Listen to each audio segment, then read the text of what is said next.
জামাত কি তবে সরকার গঠন করতে যাচ্ছে? নইলে জামাত ভারতীয় কূটনীতিকের সঙ্গে একটি বৈঠক হয়েছিল, সেই বৈঠকটি গোপন করেছিল কেন? কারণ এর আগে আমরা দেখেছি বিভিন্ন দেশের প্রতিনিধি দল, রাষ্ট্রদূতের সঙ্গে জামাতের বৈঠক হয়েছে এবং সেগুলো প্রকাশ্য ছিল। সাংবাদিকরা তা নিয়ে নিউজ করেছেন এবং তারা বিভিন্ন রকমভাবে সে খবর আমাদেরকে জানিয়েছেন। কিন্তু ভারতীয় কূটনীতিকের সঙ্গে এই বৈঠকটি জামাতের আমির ডক্টর শফিকুর রহমান কেন গোপন রেখেছিলেন?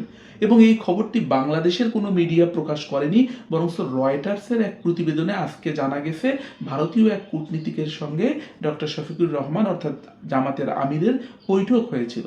কি হয়েছিল সেই বৈঠকে, সেই বিষয়টিও রয়টার্স বলেছে। আমরা একটু খবরটা পড়ে আসি। আগামী নির্বাচনে ঐক্য সরকার গঠনের পরিকল্পনা করেছে জামাতে ইসলামীর নেতৃত্ব। ব্রিটিশ বার্তা সংস্থা রয়টার্সের সঙ্গে সাক্ষাৎকারে একথা জানান দলটির আমির ডক্টর শফিকুর রহমান এবং এ সংক্রান্ত একটা প্রতিবেদনও প্রকাশ করে রয়টার্স। সাক্ষাৎকারে তিনি জানিয়েছেন তারা আগামী নির্বাচনে ঐক্য সরকার গঠনের কথা চিন্তা করেছেন। এছাড়া এক ভারতীয় কূটনীতিকের সঙ্গে বৈঠক হওয়ার তথ্যও জানান তিনি। জামাতের আমির দাবি করেছেন ভারতীয় ওই কূটনীতিকই তাকে বৈঠকটির গোপন রাখতে বলেছেন, এজন্য এটি গোপন রাখা হয়েছিল। অর্থাৎ ওই কূটনীতিকই ডক্টর শফিকুর রহমানকে এই বৈঠকের কথাটি গোপন রাখতে বলেছিলেন। কিন্তু কেন গোপন রাখতে হবে? বছরের শুরুতে এই বৈঠকটি হয়েছে, মানে প্রায় 1 বছর পরে এসে রয়টার্সের প্রতিবেদনের মাধ্যমে আমরা জানতে পারলাম ডক্টর শফিকুর রহমানের সঙ্গে ভারতীয় ওই কূটনীতিকের বৈঠক হয়েছিল। কেন গোপন রাখা হলো, গোপন হওয়ার কি কারণ, এ নিয়ে বেশ আলোচনা সমালোচনা চলছে। নিঃসন্দেহে এ ব্যাপারে বিস্তারিত প্রতিবেদন আমরা পাবো। তবে রয়টার্সের ওই প্রতিবেদনে আরও বলা হয়েছে বাংলাদেশ আগামী নির্বাচনের পর যেসব দল সরকার গঠন করতে পারে তাদের সঙ্গে ভারত যোগাযোগটি বজায় রাখতে চায় এবং যোগাযোগের পরিধি বাড়াতে চায়। এজন্য এমন সময় জামাতের আমির নিশ্চিত করেছেন এ বছরের শুরুতে এক ভারতীয় কূটনীতিকের সঙ্গে তার বৈঠক হয়েছে। যদিও অন্যান্য দেশের কূটনীতিকরা তার সঙ্গে প্রকাশ্যে দেখা করেছেন, কিন্তু ভারতীয় কর্মকর্তা জামাতে আমিরের সঙ্গে হওয়া বৈঠকের বিষয়টি গোপন রাখতে বলেছেন। ভারতীয় কূটনীতিকের সঙ্গে বৈঠকের ব্যাপারে ডক্টর শফিকুর রহমান বলেছেন যে আমরা সবাইকে এবং অবশ্যই একে অপরের সঙ্গে খোলামেলা হতে হবে। আমাদের সম্পর্ক ভালো করা ছাড়া অন্য কোনো বিকল্প নেই। অর্থাৎ জামাতের আমির বলেছেন যে সকলের সঙ্গে তার সুসম্পর্ক বজায় রাখতে চায়। যদিও তারা এর আগেও জাতীয় সরকার গঠনের ব্যাপারে অনেক কথা বলেছিলেন, তবে এটি কি পূর্ণাঙ্গ তথ্য কিনা, অর্থাৎ ওই কূটনীতিকের সঙ্গে আর কি কি বিষয়ে কথা হয়েছে সেই বিষয়গুলো কিন্তু পূর্ণাঙ্গভাবে আসেনি। ভারতীয় পররাষ্ট্র মন্ত্রণালয়ের সঙ্গে এ ব্যাপারে যোগাযোগ করেছিল রয়টার্স, তবে জামাত আমিরের সঙ্গে তাদের কূটনীতিক বৈঠকের বিষয়টি সরাসরি নিশ্চিত করেননি তারা। কিন্তু ভারত সরকারের একটি সূত্র জানিয়েছে তারা বাংলাদেশের বিভিন্ন দলের সঙ্গে যোগাযোগ করছে। এই ব্যাপারটা আরেকটু ধোঁয়াশা তৈরি করলো। ভারতের পররাষ্ট্র মন্ত্রণালয় বলেছেন তাদের কূটনীতিক বৈঠকের বিষয়টি তারা নিশ্চিত নন।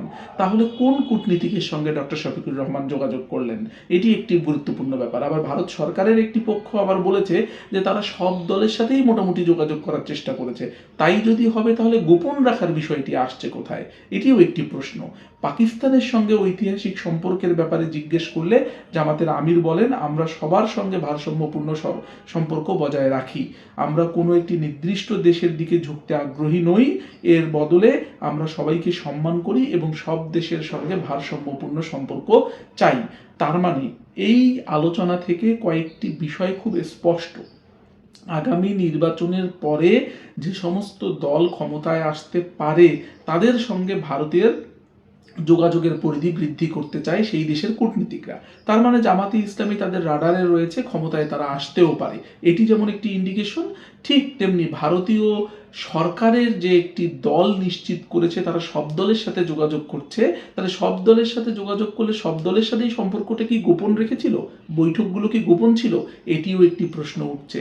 আর একটি প্রশ্ন উঠছে যে জামাতে ইসলামী অন্য সকল দেশের সাথে, বিভিন্ন দেশের রাষ্ট্রদূত, এম্বাসি এবং বিভিন্ন দেশের সরকারের বিভিন্ন মানুষের সঙ্গে যোগাযোগ করার পর সেটি প্রকাশ্যে এলেও ভারতীয় কূটনীতিকদের সাথে এই বৈঠকটি কেন তবে গোপন রাখা হয়েছিল? ওই কূটনীতিকই বা কেন জামাতে আমিরের সাথে এই বৈঠকের বিষয়টি তাকে গোপন রাখতে বলেছিলেন?